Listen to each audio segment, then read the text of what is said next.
이렇게 오늘 저희 그 키스텝 제85회 수요 포럼에 참석해 주신 모든 분들께 감사 말씀드립니다. 오늘 포럼에 앞서서 사실 오늘 발제를 맡아주신 분하고 토론을 해주실 분하고 저기 사전 티타임을 했는데 티타임을 하면서 느낀 거는 아침부터 상당히 좀 기분이 좋아진다는 느낌을 받았습니다. 왜냐하면 요새 뭐 남북 화해 모드 분위기가 지금 형성되고 있는데 남북을 연결하는 그런 교통수단뿐만 아니라 유럽까지 연결되는 걸 하이프루프로 연결해가지고 유럽까지 가는 게 진짜 뭐 한 두세 시간이면 두세 시간도 안 걸리겠죠, 그죠? 그런 걸 상상을 해보니까 아침부터 상당히 기분이 좋았습니다. 그 오늘 일단 그 발제를 맡아주신 우리 건설기술연구원의 백종대 박사님, 또 패널 토론을 맡아주신 포스코 경영연구원의 김은태 수석연구원님 아직 안 오셨나 보네. 네, 울산과학기술원의 이재선 교수님, 또 철도기술연구원의 이관섭 소장님 특히 감사 말씀드립니다. 그 한 5년 전에 그 테슬라 자동차 대표인 앨런 머스크가 그 진공 튜브에서 아마 차량을 이동시키는 아이디어를 낸 지 5년이 지난 지금 이 하이프루프에 대한 이야기가 현실로 다가오고 있는 것 같습니다. 최근에 이제 미국의 그 하이프루프 개발사인 STT라는 회사에서 아마 아랍에미레이트에서 2020년 첫 개통을 목표로 그 아부다비와 두바이 사이를 잇는 구간을 건설할 예정이라고 합니다. 우리나라에서도 한양대 유니스트하고 또 건기현, 철기현 등 6개 출연연이 미국의 HTT와 파트너십을 체결을 통해서 아마 2020년 시험 운행을 목표로 하이퍼튜브 익스프레스, 즉 HTX라는 것을 개발 중에 있다고 합니다.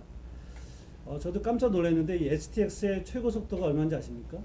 1200km라고 합니다. 그래서 이게 현재 운행되고 있는 KTX보다 4배 빠르고 또 비행기보다 1.5배 빠르다고 합니다. 이만큼 이렇게 되면은 오늘 뭐 포럼 그 우리 홍보 자료도 나온 것처럼 진짜 서울에서 부산까지 16분 걸리고 뭐 LA에서 샌프란시스코까지 30분 걸리는 아마 그런 시대가 곧 다가오지 않을까 생각을 해봅니다. 이렇게 되면 우리 인류의 삶의 질 자체가 상당히 변화될 거고 우리 생활 자체가 상당히 많은 변화가 있을 것으로 예상이 됩니다. 그렇지만 또 우리가 이런 관련된 뭐 지금까지 자기부상 열차를 개발한 우리 경험도 가지고 있고 또 초고속 열차에 대한 다량의 특허도 보유하고 있어가지고 이 분야의 어떤 저희가 기술력을 탄탄히 갖추고 있다고는 생각이 듭니다. 그렇지만 이런 게 이제 결국 상용화되기 위해서는 또 인프라스트럭처가 필요할 거고 또 여기에 필요한 여러 가지 뭐 에너지 조달의 문제라든지 또 비용 효율성 문제라든지 또 어떤 비상사태에 대응하는 문제라든지 다양한 정책 과제들이 산적돼 있는 것 같습니다. 그래서 오늘 이 자리가 어떤 기술적인 것 이외에도 이런 전략이나 정책 방안들이 활발히 논의돼서 우리가 꿈꾸는 이 하이퍼루프 시대가 여는 새로운 세상이 빨리 다가올 수 있기를 기대해 봅니다. 다시 한번 오늘 참석해 주신 분들 감사드리고요. 활발한 토론을 기대하겠습니다. 감사합니다. 오늘 발표를 통해서 제가 좀 바라는 그 목표는 하이퍼루프에 대해서 좀 알게 되게끔 소개를 시켜드리고 그다음에 우리나라가 이게 꼭 우리나라에 필요한 것이구나 개발을 꼭 해서 세계적으로 먼저 좀 리드하는 기술 선도자가 되어야 될 필요가 있겠구나라는 마음을 갖게끔 하는 그런 것이 제 목표입니다. 그래서 오늘 그런 취지로 한번 말씀을 드려보겠습니다. 하이퍼루프 이게 2012년에 앨런 머스크가 얘기를 했다지만 이런 개념은 오래전부터 있었습니다. 18세기죠. 1799년에 발명가 조지라는 분이 강관, 스틸 파이프에 공기를 이용해서 뭔가를 실어 나르는 그런 개념을 상상을 했습니다. 네, 제일 위에 있는 그림이 이제 그 그림이 되겠습니다. 그리고 이제 1800년대 들어서도 그 해저 이말리 세계 일주 80일간의 세계 일주 줄 베른 그분이 또 터널하고 압축 공기 이용한 그런 개념을 좀 소설에 넣었고요. 그래서 1800년대부터 이 개념들이 상상되기 시작했다. 모든 기술들은 상상에서부터 시작하지 않습니까? 그래서 이런 개념도 상상이 시작됐고요. 그 다음에 1900년대 들었으면 이제 본격적으로 만화, 공상과학 만화나 영화에 등장을 합니다. 제슨스라는 미국의 그 만화 영화가 있고요. 거기에서 보시면 저렇게 튜브를 이용해서, 물론 저기는 진공은 아닙니다. 그래서 압축 공기를 이용한 운송이고, 그 다음에 1999년에 퓨처라마라는 또 만화 영화에서 저렇게 모든 건물과 건물, 목적지 간을 파이프로 연결해서 사람들이 이동하는 그러한 상상력이 있는 그런 개념이 나왔고요. 2014년에 킹스맨 영화 다들 좀 보셨을 것 같은데, 거기에도 스쳐 지나가서 못 보신 분들 혹시 있을지 모르겠지만 하이프루프와 상당히 유사한 이런 장면이 나옵니다. 이건 지하에 파이프를 건설하고 거기에 진공을 이용해서 압축 공기인 듯합니다. 제가 보기엔 진공은 아니고 압축 공기를 이용한 운송 시스템이 선보인 바 있습니다. 이제 하이퍼루프라는 말 자체는 2012년에 원래 앨런 머스크 테슬라 모터스하고 스페이스X 그 CEO인 머스크가 먼저 제안을 했습니다. 그 이유가 뭐냐면 미국 캘리포니아주의 이제 샌프란시스코하고 LA 간에 고속철도를 건설한다는 계획을 세웠는데, 그 뉴스를 보고 화가 났다고 합니다. 그렇게 많은 돈을 들여서 이렇게 느리게 가는 시스템을 만들 거냐. 머스크다운 그 생각인데, 그래서 하이퍼루프라는 개념을 이제 만들어서 그렇게 가는 것이 좋겠다라는 제안을 했습니다. 그리고서 그거에 그치지 않고 그 나사나 스페이스X 연구진들을 이용해서 기초 연구를 했습니다. 이게 과연 될 것이냐, 어떤 시스템을 이용하면 될 것이냐에 대해서 연구를 해서 한 1년 동안 연구를 해서 보고서를 냈습니다. 그게 이제 하이퍼루프 알파라는 책자인데, 그거는 이제 인터넷에 다 공개가 되어 있기 때문에 받아보실 수 있습니다. 네, 그럼 하이퍼루프 개념은 말씀드렸다시피 키워드는 진공, 튜브, 그리고 파드, 차량입니다. 그래서 왜 진공이냐? 지금 KTX가 300km로 달리고 있지만 더 낼 수도 있습니다. 인프라만 받쳐주면. 근데 에너지가 많이 들어가죠. 그 에너지가 많이 들어가는 이유는 공기 저항 때문입니다. 공기 때문에 이 경제성이 안 나오기 때문에 300km로 유지하고 있는 것이고요. 그럼 그 공기를 빼게 되면 더 빨리 달릴 수가 있겠다라는 개념입니다. 우주를 생각하시면 됩니다. 우주에서 한번 속도 붙으면 추가적인 에너지 없이도 쭉 갈 수 있는 원리가 공기 저항이 없기 때문이죠. 그래서 육상, 지상에서 그 우주적인 그 상황을 만들어 놓기 위해서 진공 튜브가 필요한 것입니다. 그래서 특징을 한번 살펴보면 가장 큰 특징은 아무래도 빠른 속도가 되겠습니다. 지금 제목에도 있었듯이 1200km라는 속도로 가게 되면 서울, 부산을 16분 만에 주파를 할 수가 있다는 겁니다. 이거는 이제 이론적인 속도이고, 아무래도 뭐 감가속 이런 것들 다 감안해도 20분 내에 주파가 가능한 그런 속도가 되겠습니다. 그러면 안전에 문제가 없겠느냐라는 생각을 할 수 있겠는데요. 오히려 항공기보다 더 안전한 그런 환경들을 구축해 나갈 수가 있겠습니다. 요즘 그 자동 운항 및 제어 기술 시스템들이 있기 때문에. 더구나 이거는 원웨이입니다. 상하향이 철저히 분리되어 있습니다. 그래서 충돌의 위험은 전혀 없고요. 그래서 추돌도 아까 말씀드린 자동 운항 제어를 이용하면 추돌도 막을 수 있기 때문에 안전한 시스템이 될 수 있겠다. 그리고 그러면 이거는 비행기보다 더 비싼 요금을 내야 되지 않겠느냐라는 생각을 하실 수 있겠는데, 오히려 더 저렴한, KTX보다 더 저렴한 요금으로 이용을 할 수 있다는 게 지금 전문가들의 분석 결과입니다. 어떻게 그럴 수 있느냐? 건설비가 고속철도보다 쌉니다. 고속철도는 뒤에도 이제 좀 설명드리겠지만 시스템이 좀 메스합니다. 큽니다. 15량, 20량까지를 달고 그 큰 객차들이 달려야 되기 때문에 그 인프라스트럭처 자체가 헤비합니다. 근데 이것은 지금 현재 HTT나 미국 그 경쟁사들이 개발하고 있는 그 튜브의 직경이 3m에서 4m 정도입니다. 그러면 이건 고속철도보다 훨씬 작거든요, 단면적이. 거기에 왜냐하면 한 량짜리의 차량이 운행되기 때문에 그렇게 메시해질 필요가 없습니다, 인프라스트럭처가. 그래서 건설비가 더 저렴해질 수 있고, 운영비도 저렴해질 수 있기 때문에, 그러면 요금이 싸질 수밖에 없는 거죠. 그러면 더 싸게 더 빨리 갈 수 있다 그러면 매력적인 거가 될 수 있겠습니다.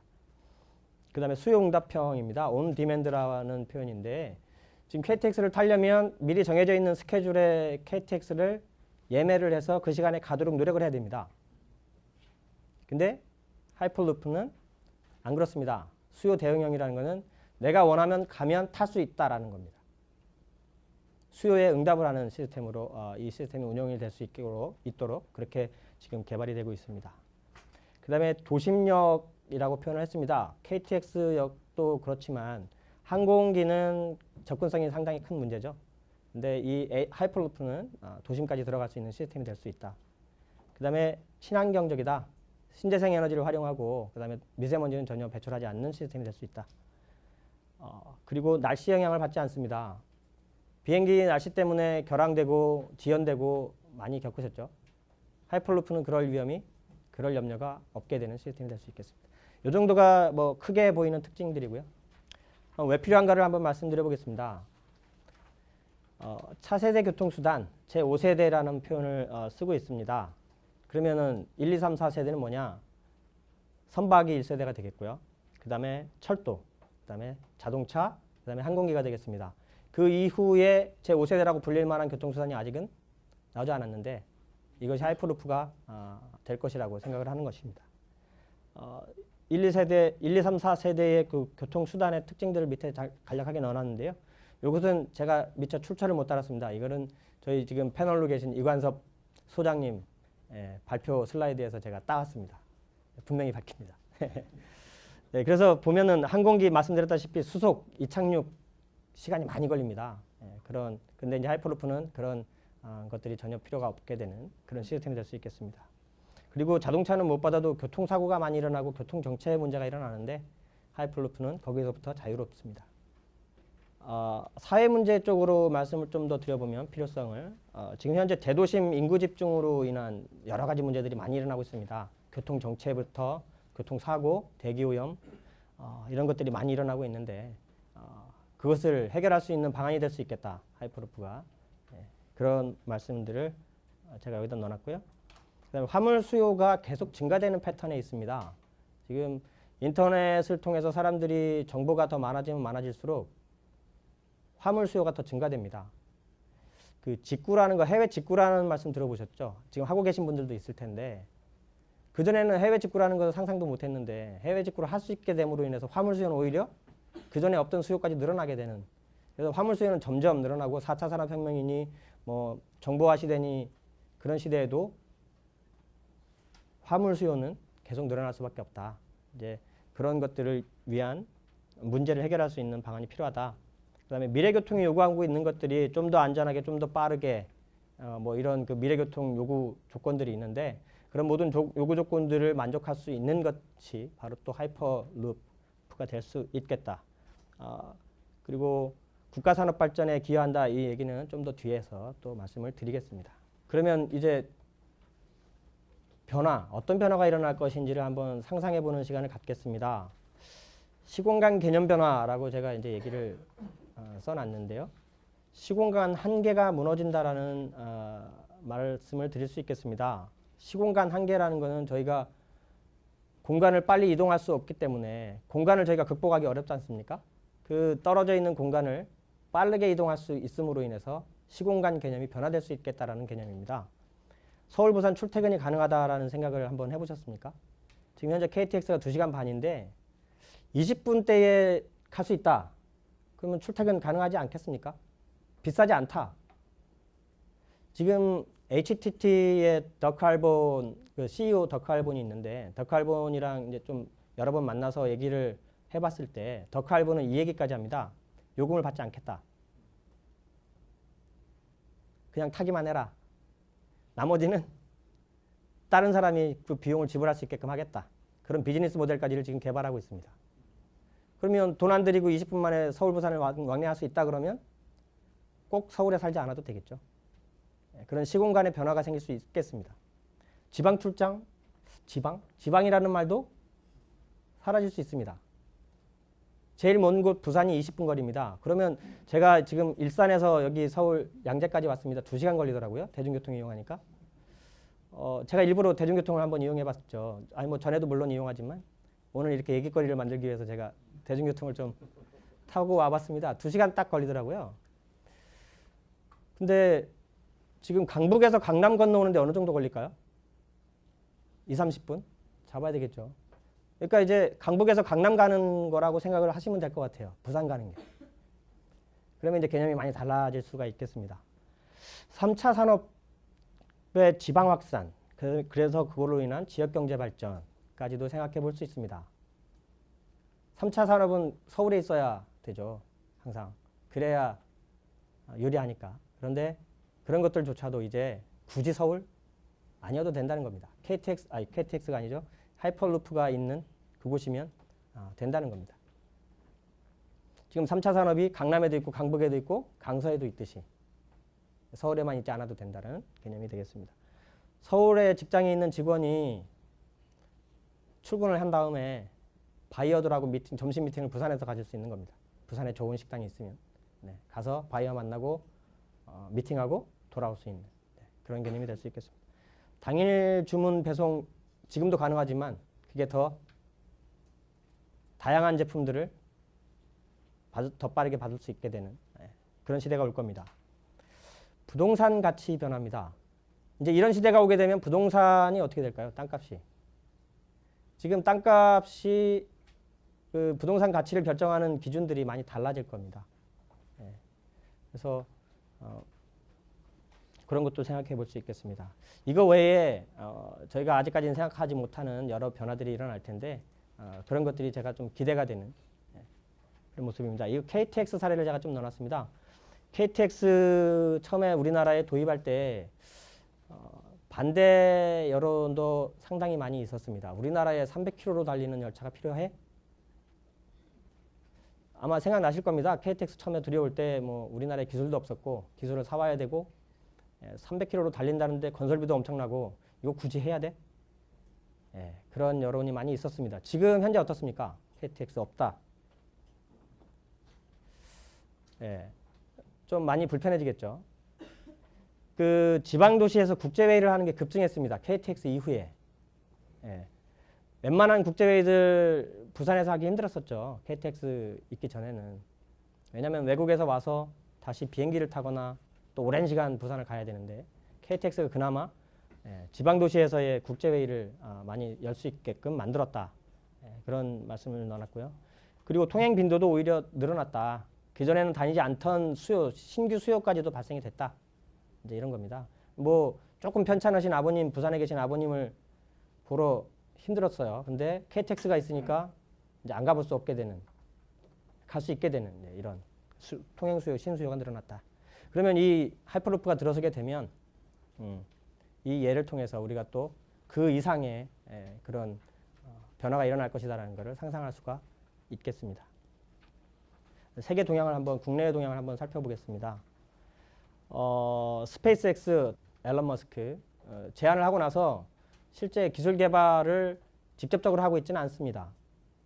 이 기술은 다 오픈할 테니까 그 하이퍼루프 알파라는 책자 연구 보고서를 세계에 던지고서 이거 잘할 수 있는 사람 아무나 해 라고 오픈을 시켰습니다. 그래서 이제 그 미국에 비롯해서 여러 경쟁사들이 지금 기술 개발에 뛰어들고 있는데 스페이스X는 그러면 아무것도 안 했느냐가 아니고 이 붐업을 시키는 게 목적이었던 것 같습니다. 그래서 하이퍼루프 파드 컴피티션이라고 해서 그 실제로 지금 그림에 보시는 사진에 제가 작게 넣어놨는데 거기 직경은 실제 규모는 아니고 강관을 이용해서 이제 한 1.5m 정도 되는 것 같습니다. 그 직경 강관에 그 파드 차량, 자기부상 차량을 놓고 누가 더 잘 달리게 만드느냐라는 그 대회를 열었었습니다. 그때 독일 델프트 공대가 우승을 했었습니다. 근데 아직은 좀 원하는 목표까지의 그 기술은 아니고요. 기술 개발을 해야 되는 것입니다. 그다음에 버진 하이퍼루프, 처음에는 하이퍼루프 1으로 출발을 했지만 버진 그룹에 이제 인수를 해서 이름이 바뀌었습니다. 버진 하이퍼루프 1인데요. 거기서 이제 그 LA에 본사가 있는데 글로벌 챌린지라는 그 공모전을 시행을 했었습니다. 이게 하이퍼루프가 전 세계적으로 어느 노선이 제일 먼저 들어서는 게 좋겠느냐라는 공개 공모를 해서 컴피티션을 했었는데 한 2,000개 팀이 응모를 했습니다. 제가 기억하기 2,600개인가. 근데 이제 우리 한국도 팀을 결성해서 제한 노선을 냈습니다. 세미파이널리스트 35개까지는 들어갔는데 그 이후에 이제 최종 우승까지는 저희가 놓쳤죠. 그만큼 서울 노선, 우리 한국도 하이퍼루프 노선으로서 경쟁력이 있다, 매력이 있다라는 것을 말해주고 있습니다. 작년에 그 사막에 진공 튜브를 건설을 해서 500m 정도 길이에서 그 파드로 300km까지 속도를 내는 실험을 성공을 했습니다. 하이퍼루프 1에서. 그런 상태이고요. 그 다음에 HTT라는 회사가 있습니다. 그 회사는 현재 중동에 아부다비와 알아인이라는 그 구간의 타당성 조사를 정부하고 같이 정부의 그 의뢰로 마쳤고, 그리고 올해 지금 사진에 놓는 그 파이프가 4m짜리 직경의 강관입니다. 이게 이제 덕화알본이 말하기로는 이 4m는 돼야 이게 풀스케일이라고 볼 수 있겠다. 하이퍼루프1은 지금 저게 3.3m짜리 강관입니다. 그 중간에 있는 강관. 근데 이제 HTT는 4m를 보고 있습니다. 그 정도 돼야 이 파드에 사람이 설 수도 있고 복도도 만들 수 있고, 이제 이런 규모의 파드를 실어 나르려면 4m 정도 직경의 강관이 필요하다라는 얘기를 하고 있고, 그래서 4m 직경의 강관을 이용한 테스트 트랙을 지금 만들고 있습니다. 올해는 한 300m 정도 길이를 만들고 내년에는 1km까지를 만들어서 실험을 하겠다고 하고 있습니다. 그래서 최종 목적은 2020년까지 아까 우리 손 부원장님께서 소개를 해주셨는데 2020년까지 10km를 상용 노선을 건설을 하겠다라고 발표를 했죠. 언론에. 이게 어디 있냐면 2020년에 세계 엑스포가 거기서 열린답니다. 그래서 그 세계 엑스포 행사장과 공항 간의 거리가 한 10km 정도 나오는데 그 거리를 지금 건설을 하겠다라는 발표를 하고 있습니다. 하르트라는 회사인데 이게 그 아까 델프트 공대에서 우승을 한 이후에 그 팀하고 해서 이제 스타트업을 만든 겁니다. 그래서 작년에 30m 길이의 강관을 이제 테스트 트랙을 만들어 놓고 있는 상태입니다. 실험을 하고 있는 것 같습니다. 아랍에미리트에서 그 두바이에 있는 교통국이 그 파드 차량의 실제 사이즈의 파드를 프로토타입을 공개하는 행사를 열었습니다. 올해 2월입니다. 지금 보시고 있는 사진에 이제 그게 제가 실어놨는데요. 이거는 저희 국내 언론에도 공개가 된 바 있습니다.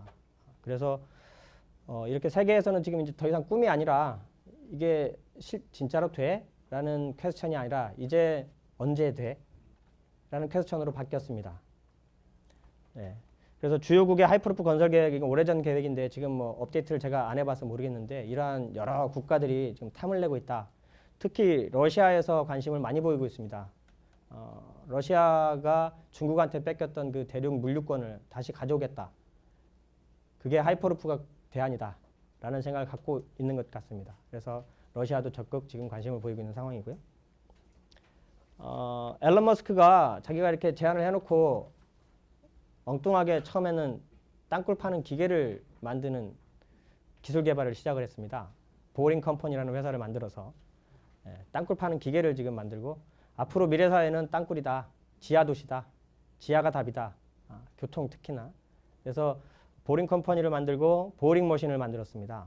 그거에 그치지 않고 올해 그 뉴욕과 워싱턴 DC 간을 하이퍼루프로 뚫기 위한 땅굴이라는 표현이 좀 그러네요. 터널을 만드는 그거에 대해서 정부하고 지속적으로 얘기하고 있고, 올해 그 워싱턴 DC 거기 일부 도로의 지하 뚫는 것을 허가를 획득을 하고 지금 뚫고 있다고 합니다. 그런 상황이고요. 중국 대단합니다. 4,000km급의 저희는 지금 1,200km를 얘기하고 있는데 4,000km급의 하이퍼루프 시스템을 만들겠다라는 것을 관영 매체 CCTV를 통해서 발표를 했습니다. 그래서 몇 년이 될지 모르겠지만 지금 중국도 1대1로라는 정책에 이것이 하나의 솔루션이 될 수 있다라는 생각을 갖고 있는 것 같습니다. 그래서 중국도 여러 군데서 이 하이퍼루프 기술을 개발을 하고 있는 상황입니다. 계속 모니터링하고 있습니다. 우리나라로 넘어가 보겠습니다. 우리나라는 가만히 있었느냐? 절대 아닙니다. 우리 철도기술연구원, 앨런 머스크가 하이퍼루프를 발표하기 전부터 이 튜브 운송 시스템을 기획을 하고 연구 개발을 시작을 했습니다. 2009년부터 튜브 철도 핵심 요소 기술 개발 연구를 시작을 했고요. 지금 현재도 아무소 캡슐 트레인 연구를 진행을 하고 있습니다. 울산과학기술연구원 오늘 패널로 모셨는데 우리 유니스트에서도 율루프 프로젝트를 2016년부터 진행을 하고 있고 작년에 모형 발표하고 시연까지도 하셨죠. 한국건설기술연구원에서는 인프라 관련된 연구를 시작을 했습니다. 2016년에. 이게 길이 있어야 가는 것이고 길은 어떤 재료로 어떤 시공법으로 어떻게 해야 제일 적합할 것이냐에 대해서 고민을 많이 해야 됩니다. 그래서 저희가 그 연구를 시작을 했고요. HTT하고 협력을 해서 필요한 기술들을 저희가 더 빨리 개발할 수 있게끔 지금 협력을 해나가고 있습니다. HTX라는 말씀은 아직 많이 못 들어보셨을 텐데요. 하이퍼 튜브 익스프레스입니다. 그래서 HTX라고 명명을 했고, 이게 무엇이냐면 이렇게 철도연, 유니스트, 건설연 이렇게 각자 따로 기초 연구들은 수행하고 있지만 이걸로 되지 않습니다. 그래서 저희 관련된 기술을 다루고 있는 연구기관 6개와 대학 2곳이 모여서 협력을 하기로 합의를 했습니다. 그게 작년 1월입니다. 그래서 작년 1월에 MOU를 맺고, 이 사진 속에 지금 8개 기관이 다 모여 있는데 여기 어딘가에 지금 우리 패널 이관섭 소장님, 이재선 교수님, 저도 있습니다. 잘 찾아보시죠. 네, 그래서 향후 13년을 목표로 저희가 이제 상용 노선을 한번 놔보겠다라는 것으로 1년 동안 기획을 했습니다. 그래서 이거를 정부에 제출한 바도 있고요. 그래서 저희가 개발 관련된 연구 테마들이 이렇게 쭉 제가 한번 넣어놨습니다. HTX 주요 특징에 대해서 아직 기획 중이긴 하지만 뭐 내용을 좀 소개시켜 드려 보겠습니다. 궁금해하실 것 같아서. 공기저항 최소화 아진공 튜브는 당연하고요. 그 다음에 자기부상은 초전도 자기부상 방식을 사용을 하려고 계획을 하고 있고요. 그 다음에 LSM, Linear Synchronous Motor라고 해서 그 추진, 부상과 추진이 상당히 중요한 핵심 기술이 될 텐데 그 방식을 저희가 지금 기획을 하고 있습니다. 차량과 그 다음에 튜브 가이드웨이, 가이드웨이는 경량 고강도 소재 튜브인데 이거에 대해서도 지금 철도연 그리고 우리 한국건설기술연구원에서 연구 개발을 하고 있습니다. HTX와 KTX를 이제 비교하는 표인데요. 여기에는 제가 까먹지 않고 출처를 밝혔습니다. 우리 이관섭 소장님의 그 발표 자료에서 제가 가져왔는데요. HTX, KTX를 비교를 하면 이제 제가 이거를 넣어놓은 이유는 아까 처음에 서두에 말씀드렸다시피 건설비가 더 저렴합니다. 그런 이유가 여기에 이렇게 이제 표로 제가 제시를 해드렸습니다.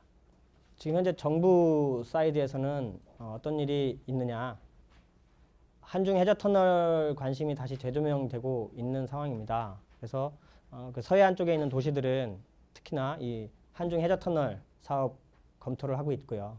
그 다음에 천안시에서는 지지난달에 한중 해저 터널 국제 세미나를 열었었습니다. 그래서 그 중국에서도 연사를 모시고 해서 그 한중 해저 터널의 필요성과 그다음에 필요 기술들에 대해서 세미나를 열었었는데요. 그리고 나서 3월 말에 그 김현종 통상교섭본부장님이 우리 문 대통령님을 독대하는 자리가 있었는데 그 자리에서 우리 한중 해저 터널 필요성과 거기에 하이퍼루프로 그래서 건설하는 방안에 대해서 말씀을 드린 바가 있습니다. 그래서 지금 우리 정부에서는 그렇게 이제 관심이 높아지고 있다라는 말씀을 이제 드리고 있습니다. 이 자리에 제가 서게 된 것도 그런 차원에서 상당히 중요한 의미가 있다라고 말씀을 드렸던 것도 이 기회를 통해서 좀 더 우리 키스텝이나 또 정부에 더 호소를 할 수 있는 기회가 될 것이다. 이제 그렇게 제가 말씀을 드렸던 것이고요. 국토교통부 철도국 국장님이 HTT 더크 알본을 공식적으로 만났고요. 그래서 더크 알본을 만나서 하이퍼루프 기술이 어디까지 와 있는지를 직접 듣고 그 다음에 그것을 우리나라에 도입하려면 어떤 문제가 있고 이런 것들을 허심탄회하게 얘기를 하는 자리가 있었습니다. 그래서 철도 국장님도 이거를 긍정적으로 지금 검토를 하고 있는 것으로 제가 알고 있고요. 그래서 우리 정부에서도 이제 관심을 갖고 있다. 이제 그런 상황입니다. 필요한 기술, 그러면 이게 정말 되려면 뭐 지금 당장 될 것이냐 라는 얘기를 해보겠습니다. 지금 그림으로 제가 이제 표시를 했는데 이게 제5세대 교통수단이라고 말씀을 드렸습니다. 그 이유는 기존 교통 시스템을 그대로 이용할 수가 없습니다. 항공기는 도로를 이용할 수 없고 철도는 바닷길을 이용할 수가 없죠. 하이퍼루프는 철도나 도로를 이용할 수가 없습니다. 하늘을 날아다닐 수도 없습니다. 그래서 지금 전혀 새로운 교통 시스템이기 때문에 그 시스템에 걸맞는 모든 기술들이 개발이 되어져야 합니다. 예를 들면 그 차량도 독특한 이 하이퍼루프만의 차량 기술이 필요합니다. 이게 자기부상 추진을 하기 때문에 그거에 맞는 차량이 개발되어야 되겠고요. 그 차량의 소재가 어떻게 될 거냐, 이거는 튜브 안에 있지만 항공기와 같다고 보시면 될 겁니다. 여기서 1000분의 1기압이라는 그 진공도를 유지하지만 그래도 남아있는 공기가 있기 때문에 공력을 생각을 하지 않을 수 없고요. 그래서 이 차량이 그 진공 안에 터널 튜브 안에서 안정적으로 달릴 수 있는 그런 차량을 만드는 것이 하나의 기술이 될 수 있겠습니다. 그래서 여기에는 소재부터 해서 항공기 기술이 많이 도입이 될 것 같고요. 그 다음에 인프라스트럭처, 길입니다. 길. 이 길이라는 게 하이퍼루프라는 게 여기 지금 지상 교량을 이용한 길만이 지금 보여지고 있는데 터널로도 가야 됩니다. 지하를 만나 산을 넘어가려면 터널도 있어야 되고요. 그 다음에 한중이나 제주나 대륙으로 뻗어나갈 때 분명 해저 터널도 필요합니다. 그래서 그러한 그 다양한 상황에서 갈 수 있는 길들을 만들어야 됩니다. 이 길에서 가장 중요한 관건은 싸게 지을 수 있어야 됩니다. 비싸면 안 되겠죠. 그 다음에 빨리 지을 수 있어야 되겠습니다. 그리고 안전해야 되고 오래 가야 되는 그런 인프라스트럭처를 만들어야 되기 때문에 이게 기존 인프라와 가장 큰 차이점이 진공을 유지해야 된다라는 그런 거에 있어서 이게 상당히 새로운 기술이 필요합니다. 그다음에 시스템 엔지니어링 당연히 새롭게 지금 개발이 되어야 되고요. 그다음에 이제 영어로 돼 있어서 좀 죄송합니다. 이게 프로펄션이 이제 추진입니다. 어떻게 차량을 가게 하고 쓰게 할 거냐. 예. 그다음에 레비테이션이 이제 자기부상입니다. 이게 전자기의 힘을 이용해서 부상도 시키고 이제 보내는 추진도 하게 되는데, 그래서 이게 공중에 떠서 간다라고 보시면 되겠습니다. 그런 면에서 항공기와 비슷하다고 보시면 됩니다. 그리고 커뮤니케이션, 통신이 있습니다. 통신이 1000km로 달리게 되면 이 열차의 위치도 파악을 해서 제어를 해야 되는데 기존 통신 가지고는 좀 한계가 있어서 그런 기술도 또 개발이 되어져야 됩니다. 안전, 당연히 필요하겠죠. 이게 지금 상상은 하고 있지만 1000km의 속도로 튜브 안을 달리게 되면 이거 안전에 문제가 없을까? 이제 이런 생각을 가지게 되실 건데 그런 문제들도 당연히 저희가 고민을 하고 풀어나가야 됩니다. 그 외에도 여러 가지 기술들이 지금 저희가 큰 분야별 기술들만 제가 지금 소개를 시켜드렸지만 이 분야별 기술 안에서도 수십 가지의 기술들이 필요할 것입니다. 이 자리에서 그런 것까지 다 다루는 것은 필요 없을 것 같아서 제가 넘어가도록 하겠습니다. 지금 저희 한국건설기술연구원에서는 뭐를 하고 있는지를 제가 하고 있기 때문에 말씀을 드릴 수가 있어서 짤막하게 소개를 시켜드리려고 슬라이드를 넣었습니다. 인프라, 크게 인프라라는 건 길입니다. 운송관, 튜브 자체를 말합니다.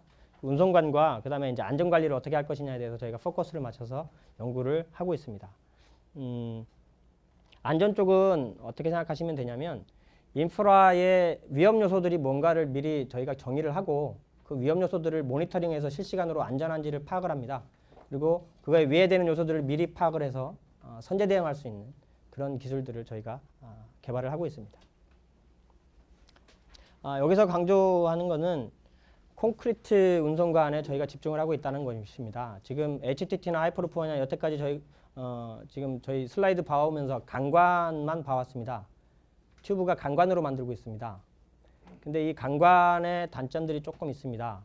그래서 저희는 콘크리트로 운송관을 세계 최초로 한번 만들어 보겠다라는 목표로 지금 저희가 연구 기획을 하고 있습니다. 강관에 비해서 장점들이 콘크리트가 여러 가지가 있거든요.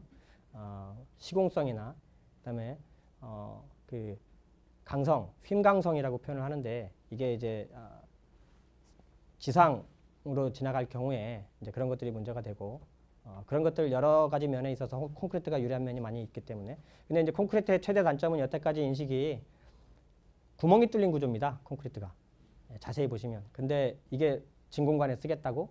라는 이제 퀘스천을 하지만 저희가 기초 연구를 통해서 살펴본 바로는 가능하다라는 것입니다. 그래서 저희가 그 연구를 지금 하고 있습니다. 그래서 HTT도 우리 연구원하고 협력할 때 가장 관심을 보이는 부분이 이 부분입니다.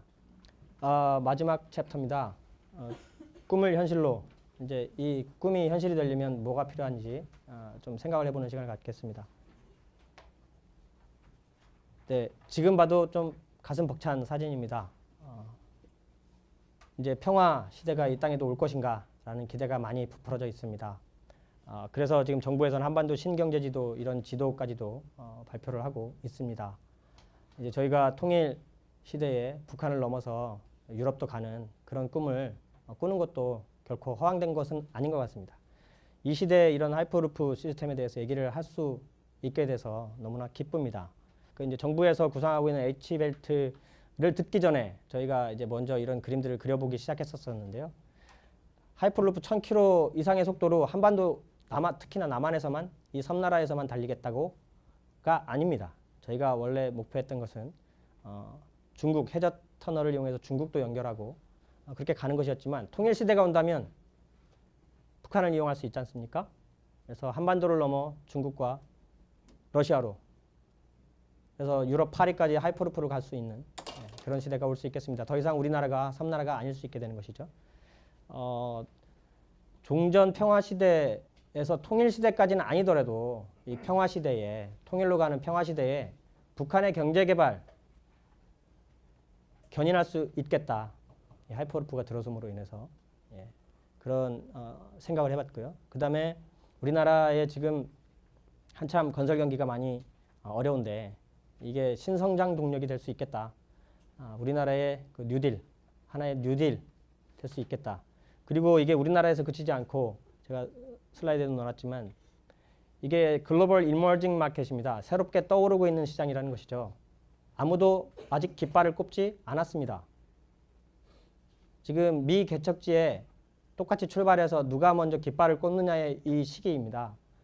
우리나라가 할 수 있느냐? 할 수 있습니다. 자기부상 기술 우리나라 세계적으로 탑이고요. 그리고 인프라 기술 마찬가지고요. 우리 KTX를 개발해 본 경험이 있기 때문에 차량 기술, 통신 기술, IT 기술 우리나라가 무엇 하나 뒤지고 있는 것이 없습니다. 우리가 힘을 합쳐서 이 시기에 출발을 하게 된다면 이제 KTX는 우리가 기술을 사와서 기술 개발을 했지만 우리가 이제 팔로워가 아니라 리더가 될 수 있다. 이게 지금 머뭇머뭇하면 다시 팔로워가 될 수밖에 없는 아까 국제 정세를 상황을 동향을 제가 말씀드렸는데 수년 안에 이게 상용 노선이 생길 수도 있습니다. 그런 상황에 와 있기 때문에 우리나라가 손 놓고 있으면 안 되겠습니다. 그래서 이 슬라이드가 상당히 저는 이번 발표에 가장 중요한 슬라이드라고 생각을 하는데요. 그래서 우리나라가 어떻게 해야 될 것이냐. 국가 연구개발의 필요성인 겁니다. 국가적인 차원에서의 연구개발 지원이 있어야 되겠다.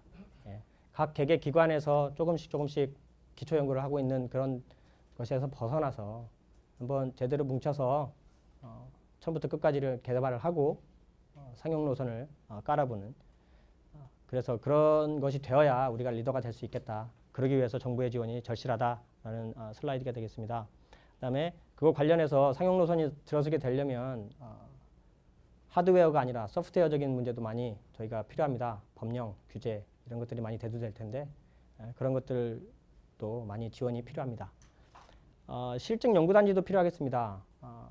저희가 이거를 실증을 해봐야 되는 것이기 때문에 이 실증을 하려면 대규모가 돼야 되기 때문에 그런 실증 연구단지도 필요한데 이 실증 연구단지에 대해서 지자체가 지금 관심을 많이 보이고 있는 상황입니다. 이낙연 지금 총리님이 전남지사로 있으실 때에 하이퍼루프에 관심이 있으셨고 그래서 전남도에 이 실증 연구단지를 건설하는 안을 관심을 많이 보이셨었습니다. 그래서 건설연하고 협의도 많이 했었고요. 영산강 부지를 이용하면 저희가 그런 것들을 사용할 수 있겠다, 건설할 수 있겠다라는 안까지 나왔었는데 지금 총리로 가시게 되는 바람에 지금 진전이 조금 느려지고 있습니다. 그리고 전북도 하이퍼루프에 관심이 많은데요. 새만금이 있습니다. 이 새만금 넓은 부지에 지금 어떤 사업을 할 것인지 지금 계획을 짜고 있는 이 단계에 하이퍼루프의 실증 연구단지도 솔루션이 될 수 있고 전북에서도 관심을 많이 보이고 있다는 상황입니다. 충북도 관심을 보이고 있어서 저희한테 회의도 여러 번 했었습니다. 그래서 이런 그 실증 연구단지도 지자체와 협력을 하게 된다면 충분히 가능한 스토리가 될 수 있겠다라는 말씀을 드리고 싶습니다. 마지막으로 이제 스마트 시티 시대에서 이 하이퍼루프가 그러면 어떤 관계가 있겠느냐를 생각해보는 차원에서 슬라이드를 넣어놨습니다. 스마트 시티에 꼭 필요한 핵심 요소가 통합 모빌리티 구축인데요. 그 통합 모빌리티 구축에서 이 하이퍼룹 시스템 도입이 상당히 매력이 있다라는 말씀을 드리고 싶습니다. 하이퍼룹은 1000km인데 어떻게 도심 속에서 달릴 수 있느냐? 도심 속에서는 스케일 다운을 좀 시키면 됩니다.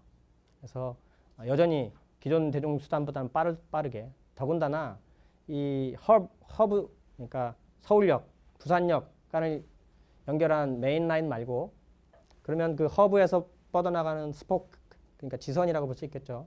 그 지선이 도심 내에서 움직일 수 있다면 서울역까지 가서 부산으로 가지 않습니다. 강남에 있는 하이퍼루프 역을 타서 강남에서 부산에 있는 어디, 제가 부산을 잘 몰라서 부산역 말고 어디가 있을까요? 최종 목적지까지, 네, 해운대, 네, 해운대역까지, 강남역에서 타서 해운대역까지 안 내리고 갈 수 있게끔 만들 수가 있는 겁니다. 그래서 스마트시티의 그 도심용 하이퍼루프도 개발될 수 있겠고, 스마트시티 간에는 당연히 필요하겠고요.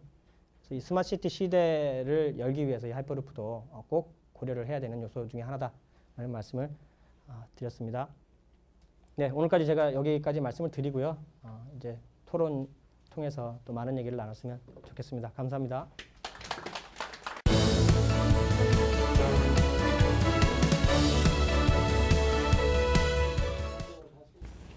제가 이제 몇 가지 뭐 사실 저는 전문가라고 하긴 좀 그렇지만 그냥 연구원의 입장에서 이 하이퍼루프가 좀 더 잘 되기 위해서는 어떤 부분이 좀 더 우리가 신경 써야 될 것인가라는 데 이제 초점을 두고 이제 그 토론 내용을 이제 잡았습니다. 첫 번째는 기술도 굉장히 중요하지만 경제적 사회적으로 수용 가능한 비즈니스 모델을 만들어낼 수 있는가, 뭐 이런 측면에서 한번 고민을 해야 되지 않을까라는 생각입니다. 이제 아까 박사님도 그 기존의 철도 시스템보다 실질적 경제적이다라고 이제 얘기를 하시는데, 이제 그 부분에 그러니까 있어서 그 일론 머스크도 이제 10분의 1 정도의 비용으로 할 수 있다라고 하는데, 그 구체적인 모델이 지금 이렇게 제시가 안 되는 것 같고요.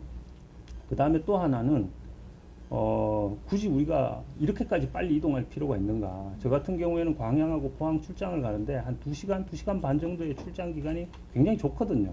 왜냐하면 가면서 이제 자료도 좀 보고 뭐 강의를 할 게 있으면 머릿속에 정리도 하고 뭐 이런데, 그거를 10분, 20분 만에 하게 되면 뭔가 이렇게 시간의 어떤 효율적인 관리, 그러니까 우리가 빠른 것도 중요하지만 우리가 시간을 통제할 수 있느냐, 중요한 건 그 이슈거든요. 그래서 그런 부분, 또 최근에 이렇게 보면 소확행이라 그래가지고 굉장히 느림, 이런 것들을 좀 강조하는 뭐 그런 움직임도 또 있는 것 같습니다.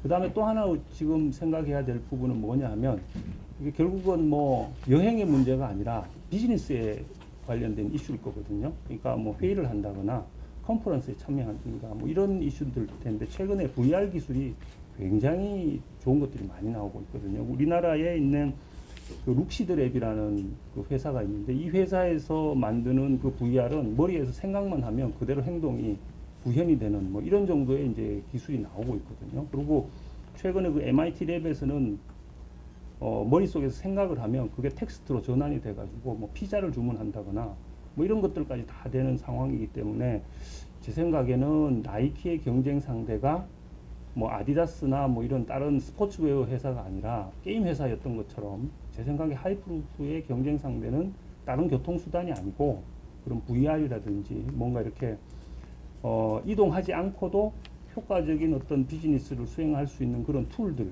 이런 것들이 그 하이퍼루프의 경쟁자가 아닐까, 뭐 이런 측면에서 좀 고민을 해봐야 될 것 같고요. 그 다음에 두 번째는 그 HTT의 그 전략을 보면 굉장히 생태계 조성에 이제 초점을 많이 맞춘 전략을 한다는 거죠.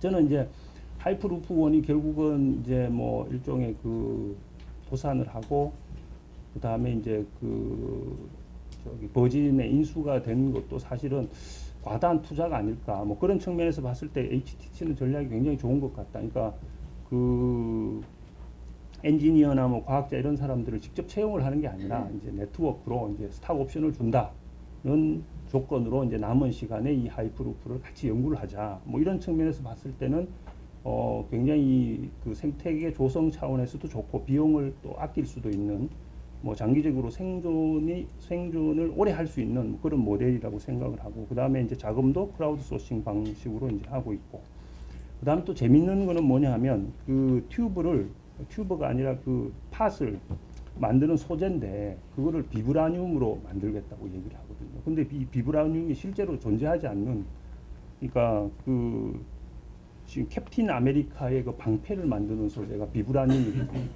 이게 실제로 그 영화에서는 와칸다라는 그 아프리카의 가상의 국가에서 나온다는 그런 소재거든요. 그러니까 왜 이런 일을 하느냐 하면 결국은 꿈을 애들한테 주는 거거든요. 그러니까 그 영화를 보고 그 영화를 보는 사람은 뭐 애들뿐만이 아니라 어른들도 많으니까 이제 그런 것들을 이용을 해서 뭔가 스토리를 만들어내는 이런 노력들이 제가 봤을 때는 HTT가 좀 잘하고 있는 그런 부분이 아닌가라고 생각이 들고, 그래서 이제 저희 나라에서도 이거를 좀 실현이 될 수 있는 모델로 만들려고 하면 제 이제 아이디어는, 제 개인적인 뭐 아이디어는 구체적이지 않지만 글로벌 협력이라든지 뭐 사회적 가치 이런 측면에서 좀 이야기가 돼야 될 필요가 있지 않을까라는 그런 생각입니다. 하여튼 뭐 시간이 짧으니까 이 부분도 제가 말씀드리고 싶은 내용이 있는데, 하여튼 제가 보기에는 컨텐츠가 굉장히 부족하다라는, 하이프루프 관련돼서 뉴스를 검색을 해보면 언제 된다라는 얘기밖에 없습니다. 그러니까 이게 되면 어떤 것들이 좋아지고 뭐 사람들이 뭔가 꿈을 꿀 수 있는 소재들이 제가 보기에는 없다는 거죠. 그러니까 뭐 이를테면 뭐 일종의 코스모스 같은 뭐 그런 류의 영화가 됐든 책이 됐든 소설이 됐든 뭐 이런 것들이 좀 나와야 될 필요가 있다라는 생각이 들고요. 그 다음에 이제 아까 김현종 대사가 저는 좀 뜬금없다고 생각이 됐거든요. 근데 그러니까 제가 생각할 때 그 김현종 대사가 이 하이프루프를 얘기한 이유를 저는 추측을 할 수 있습니다. 왜냐하면 제가 이제 여시제라는 프로젝트를 관여한 적이 있거든요. 그 여시제가 이제 한샘의 조창걸 회장님이 자신의 그 사재 5천억 원을 가지고 만든 그 사설 연구소입니다.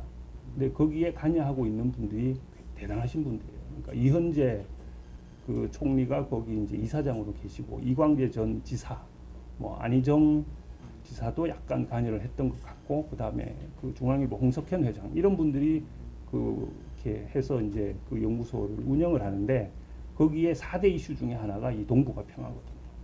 그러니까 뭐 미세먼지도 들어가고, 그래서 그런 차원에서 그러니까 뭐 이게 철강 통상하고는 전혀 관련이 없는 주제인데 대통령한테 얘기를 했다는 걸 듣고 저도 깜짝 놀랐는데, 제가 이제 여시대 일을 좀 했기 때문에 그래서 말씀드렸구나라고 이제 저는 이해를 했거든요. 그러니까 그 여시제 같은 그러니까 민간의 어떤 정책을 연구하는 기관하고 좀 제휴를 해서 그런 부분들을 좀 조성할 필요가 있을 것 같다는 생각이고, 또 하나는 제가 얼마 전에 이제 스타트업 그 PT 하는 데를 갔거든요. 근데 이제 그 회사가 그 동남아의 이제 동남아의 물류 체계는 한국이나 뭐 선진국하고는 전혀 다릅니다. 그러니까 교통이 없기 때문에 마닐라에서 10km만 벗어나면 다 흙탕 길에 뭐 비포장 도로에 그거를 사람들이 예상할 수 있는 시간에 이제 딜리버리 해야 되는 뭐 그런 모델을 만드는 그런 회사였는데, 그분이 이제 동남아에 한국 기업이 진출하면 어떤 비즈니스 아이템이 좋을까 뭐 이런 거 설명하는 자리였습니다. 근데 누군가 질문을 했습니다. 왜 ICT 얘기는 하지 않는다? 한국이 ICT 강국인데. 이렇게 얘기를 했더니 자기가 보기에는 동남아에서 한국이 ICT 강국이라고 생각하는 일반인은 거의 없다라는 겁니다. 그러니까 한류, K-팝 뭐 이런 것들이 이제 그 사람들의 인식에 박혀 있지, 일본이 기술적으로 굉장히 앞서 있지만 실제로 일본 제품을 쓰는 동남아 사람들은 거의 없다라는 겁니다. 그러니까 아이폰이라든지 이런 것들을 통해 가지고 뭐 애플이 그 기술적으로 앞서 있고 뭐 미국이 기술적으로 앞서 있다는 건 인정하지만 그렇다라는 얘기죠.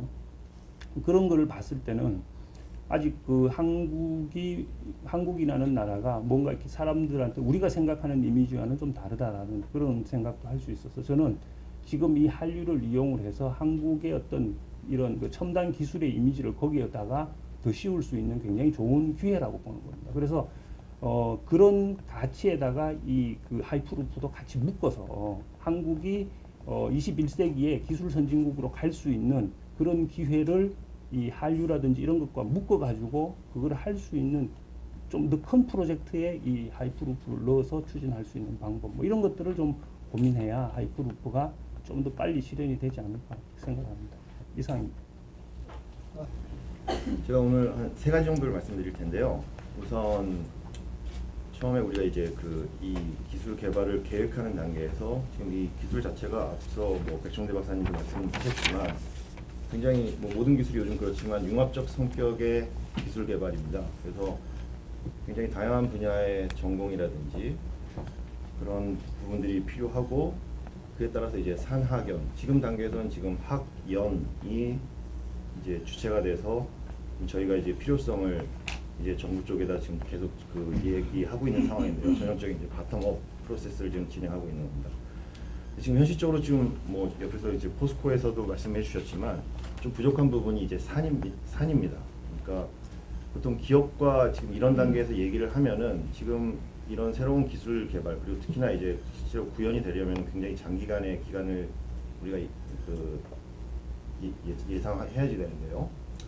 지금 당장의 그 기업의 비즈니스라든지 현재 그 뭐 제품군 그런 것들과 일치하지 않는 면들이 있기 때문에 솔직히 그 기업의 입장에서는 관심도가 많이 떨어지는 게 현실입니다. 그렇기 때문에 어떻게 보면은 이제 정부가 진짜 어떠한 큰 정책을 가지고서 이제 이런 것들을 추진하겠다고 결정을 하게 되면 좀 기업을 이렇게 같이 끌어들여서 이러한 연구를 같이 수행할 수 있는 어떤 기회라든지 동기부여를 좀 해줄 수 있는 무언가가 필요하지 않겠는가 이제 그런 것들이 있을 것 같고요. 그다음에 이제 두 번째로 이제 말씀드리고 싶은 거는 이런 이제 연구의 기획이라든지 또는 이제 뭐 예산 타당성 조사라든지 그런 평가 부분에 있어서 지금 현재 항상 제가 기회가 되면은 좀 말씀드리고 싶었던 부분이 경제성 평가 관련 부분입니다. 지금 기존에 경제성 평가 부분이 제가 정확한 수치가 맞는지 모르겠지만 한 30% 정도 되는 걸로 알고 있습니다. 근데 며칠 전에 뭐 뉴스가 나와가지고서 그걸 이제 좀 완화하겠다고 또 때마침 뉴스가 나오더라고요. 그래서 그 경제성 평가 부분이 굉장히 상당히 과도하게 책정되어 있기 때문에 솔직히 저희 그 연구개발을 하는 뭐 저만 그럴 수도 있겠지만 경제성 잘 모르거든요. 그렇기 때문에 근데도 이제 기술 개발을 뭐 해야 되는 입장이기 때문에 본의 아니게 과장된 수치, 굉장히 싼 기술이라고 거짓말도 하게 되고요. 또 듣는 사람도 믿지도 않고 솔직히. 그러니까 이게 그 경제성 평가라는 부분이 너무 과도하게 이게 배정이 돼 있기 때문에 가중치가 이게 그런 아주 본질이 왜곡되는 상황이 발생하는 것 같습니다. 근데 다행스럽게 이제 경제성 평가 부분을 줄인다고 하니까 저희 연구하는 입장에서는 굉장히 다행스럽게 생각하고요. 그리고 또 이게 기술의 성격에 따라서 그 경제성 평가 부분을 좀 차등을 둘 필요도 있을 것 같습니다. 어떤 이런 장기적인 기술 개발이라든지 이런 거에서는 솔직히 경제성 평가라는 게 어떻게 좀 앞뒤가 안 맞는 얘기인 것 같거든요. 지금 제가 솔직히 하이퍼루프 이 기술은 10년 이상이 필요로 하는 기술이라고, 그러니까 연구 개발이 필요로 하는 기술이라고 생각하는데 지금 현재의 기준으로서 비용 대 효용을 계산하는 게 과연 10년 후에 그 결과를 충분히 반영할 수 있는 것이냐 그런 것에 좀 의문이 들고요. 그러니까 이런 것을 좀 현실적으로 반영해서 또 그 장기간의 연구인 경우에는 그 페이즈별로 경제성 평가를 좀 차등을 둔다든지 그런 방안을 좀 적용할 필요가 있을 것 같습니다. 그다음에 이제 세 번째 말씀드리고 싶은 거는 이제 기술 개발을 그래서 결정을 하고 정책적으로 이제 추진을 하겠다. 그러면 하이퍼루프 지금 뭐 HTT라든지 하이퍼루프 1이라든지 굉장히 그 초기 그 벤처 회사가 기술 개발을 하면서 투자를 이끌어내기 위해서 좀 과도하게 짧은 기술 개발 기간 5년 안에 상용화하겠다 뭐 이런 식으로 지금 얘기를 하고 있는데 현실적으로 좀 말이 안 되는 얘기거든요. 지금 뭐 기술이 뭐 많이 축적돼 있다고 하지만 이 기술을 구현하기 위해서 또 실제로 사람들이 이용할 수 있을 정도의 상용화가 되려면 굉장히 오랜 시간의 기술 개발이 필요하고 최소 진짜 10년 이상의 기술 개발이 필요하고 추가적인 안전 문제라든지 사람이 우리가 일상적으로 사용할 수 있는 기술이 되려면 좀 더 많은 시간의 검증 단계가 필요할 것으로 생각합니다. 그럼 이런 기술 개발, 장기간의 기술 개발 과제 또는 이런 것들을 추진하고 시행함에 있어서 이런 것들을 어떻게 효과적으로 관리할 수 있느냐, 그것도 굉장히 큰 문제인 것 같습니다. 그러니까 10년 이상의 뭐 기술 개발을 수행하다 보면 실제로 수행하는 사람도 한 사람이 아닐 수 있고요. 중간에 바뀔 수도 있고, 또 관리하는 사람들도 마찬가지입니다. 관리하는 사람들도 중간에 바뀔 수가 있거든요. 이런 상황을 어떻게 효과적으로 매니지할 수 있느냐. 특히나 이게 또 관련되는 게 저희 그 정부 사이클이 5년이 있다 보니까요. 그 현 정부, 예를 들어서 현 정부에서 지금 초기에 이제 과도한 이제 연구비가 집중돼야 되는 상황인데, 그러면 투자되는 연구비 대비 성과가 그럼 빨리 나올 수 있느냐? 이런 장기 과제에서 그 초기 성과가 그렇게 쉽게 나올 수 있는 상황이 아니거든요. 그러니까 그런 조급함 또는 과도한 기대, 그런 것들이 저희 그 기술 개발 이런 연구를 수행하는데 좀 문제가 되지 않을까. 좀 마지막으로 좀 그런 말씀을 드립니다. 정말 이 자리에서 이렇게 얘기할 수 있는 게 너무 좋고요. 저는 뭐 앞서 뭐 여러분들이 너무 많은 얘기를 다 해주셔가지고 뭐 이렇게 할 얘기가 많지는 않은데요. 좀 실질적으로 좀 몇 가지를 얘기를 해주고 하고 싶습니다.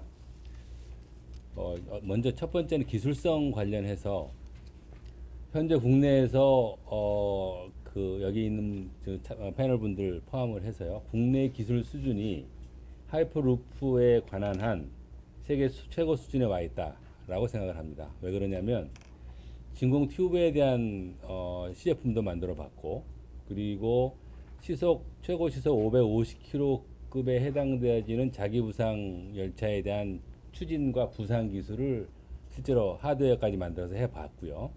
그리고 또 인프라스트럭처에 관련되는 기술은 뭐 세계 탑 수준이고, 그리고 또 어떤 학교 기초 연구 수준도 굉장히 상위급으로 가 있습니다. 그래서 현재 버진 하이퍼루프 1에서 500m를 네바다 사막에 건설을 해놓고 약 350km까지 속도를 높이고는 있는데요.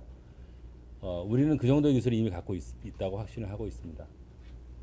이제 문제는 이 기술을 어떻게 정말로 도전적인 시속 1200km급으로 만들 것이냐는 이제 세계가 경쟁을 하고 있는데요. 한국에서 이것을 이러한 바탕 위에서 우리가 그 개발을 시작을 하면 누구보다도 빠르게 만들어낼 수 있겠다라는 생각 들고요. 또 그것이 정부 지원이 필요하다는 당위성입니다. 산발적으로 하면 역량 집중이 안 되면 당연히 될 수가 없을 것 같고요. 정부가 지원을 해주고 민간 투자도 아마 같이 조인을 해준다면 충분한 기술 개발이 가능하고 세계에서 제일 먼저 정말 기술적으로 이제 제발 팔로워 그만하고 이제 탑 리더로서의 역할을, 퍼스트 무버로서의 역할을 좀 하기를 우리 과학기술 측면에서 정말 우리 한번 해봅시다라는, 우리가 수십조의 연간 과학기술 개발비를 투자를 하고 있는데 이러한 도전적인 것도 좀 한번 베팅을 한번 해볼 필요가 있다. 이거 그리고 더군다나 행여 혹여 이럴 수도 있습니다. 이게 아주 물리적으로 영업이 불가능할 수도 있고요. 또는 이 기술 개발에 실패할 수도 있습니다. 하지만 파생되어지는 그 기술은 여기서 개발되어서 파생되어지는 기술은 산업에 그대로 적용할 수 있다는 거죠. 초고속 엘리베이터라든가 또는 아주 고강도 또 좋은 소재, 뭐 강소재 개발 또는 뭐 새로운 여러 가지 다양한 측면에서 우리가 산업에도 활용할 수 있기 때문에 결코 실패가 아닐 것이다라고 저는 확신하고 있습니다. 그런 측면에서 정부의 강력한 지원과 시스템의 지원이 저는 필요하다고 생각을 합니다. 이와 관련해서 저희가 그동안에 앞서 그 백종대 박사님이 발표하신 것처럼 6개 정부 출연 연구소와 2개의 학교가 중심이 돼서 현재 이 하이퍼 튜브 한국형 모델인 HTS를 어떻게 개발할 것에 대한 기획 보고서를 이미 완성을 해 있습니다. 10개의 핵심 과제까지 선정을 하고 1단계, 2단계, 3단계에 걸쳐서 어떠한 기술을 개발을 할 거며 이런 것에 대한 마스터 플랜은 현재 초안이 완성되어 있는 상태입니다. 그래서 그것을 좀 더 보완을 하면 사실은 이미 기본 기술을 갖고 있고 기획이 돼 있는 상태에서 빠르게 추진을 해서 이제는 시간 싸움이라는 겁니다. 세계와 경쟁은 시간 싸움인데요. 우리의 단점이 뭐냐면 무슨 일이 있으면 기획하는데 몇 년 시간을 해먹고요. 그 검토하는데 또 몇 년. 이미 세상은 날아가고 있는데 우리는 그러한 어떤 행정적인 그런 거 추진을 하느라고 무슨 사고 나면 위원회 먼저 만들고 회의하느라고 실질적이지 못하는 이런 단점이 있는데요. 과학기술 측면에서는 제발 좀 그런 것을 좀 최소화해서 가능성 있는 거에 과감한 베팅을 하는 그런 정책적 지원과 정부의 배려가 저는 필요하다고 봅니다. 두 번째는 어떤 그 경제성에 대해서 좀 말씀드리고 싶습니다. 일단 경제적 측면에서 보면 앞서 언급이 있었습니다만 저희가 서울 부산 간을 대상으로 노선을 한번 저희가 대상으로 한번 건설비가 어느 정도 들어갈지를 계산을 한번 산정을 해봤는데요. 일단 KTX 고속철도에 비해서 50% 이하의 건설비가 나왔고요. 그리고 운영비는 뭐 상당히 적게 나와 있습니다. 더군다나 신재생 전기를 우리가 만약 생산할 수 있다면 오히려 운영비가 들지 않을 수도 있는 굉장히 경제적으로 가치가 있다라는 것을 말씀드리고 싶고요.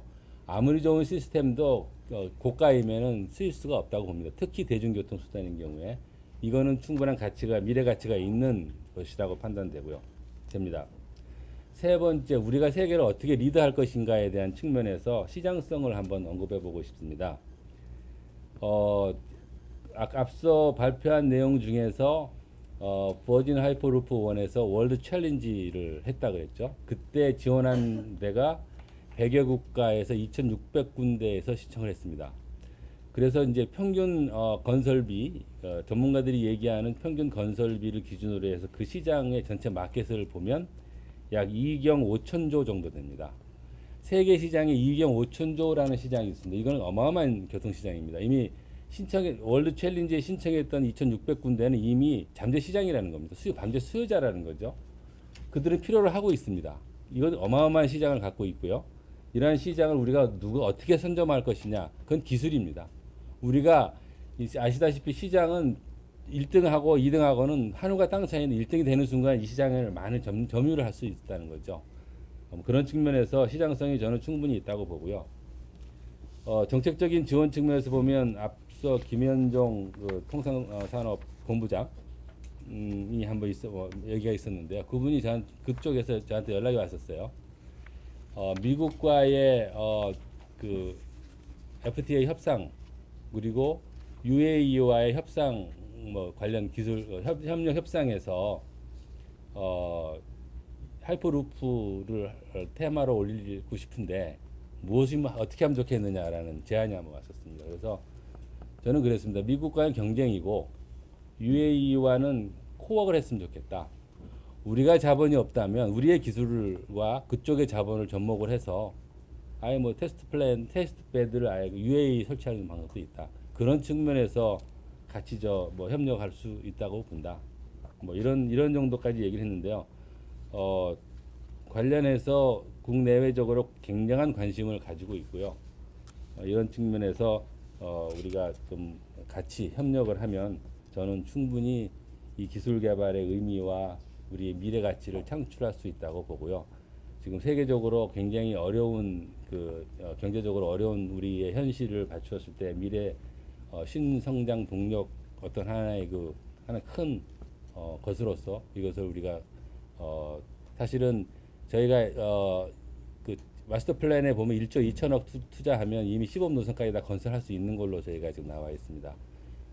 굉장히 큰 돈인데요. 어떻게 보면 1조 2천억 큰 돈 아닙니다. 그리고 1년에 1,000억 정도가 투입이 되면 아니면 2천억 정도가 투입이 되면 앞으로 10년 이내에 완성할 수가 있다라고 저는 판단하는 사람이고요. 역량 집중을 하고 집중과 어떤 모든 것이 이루어지면 저는 우리가 퍼스트 무브로 갈 수 있다고 확신하고 있기 때문에요. 그런 측면에서 고려를 해줬으면 좋겠다라는 게 제가 말씀드리고 싶습니다. 이상입니다.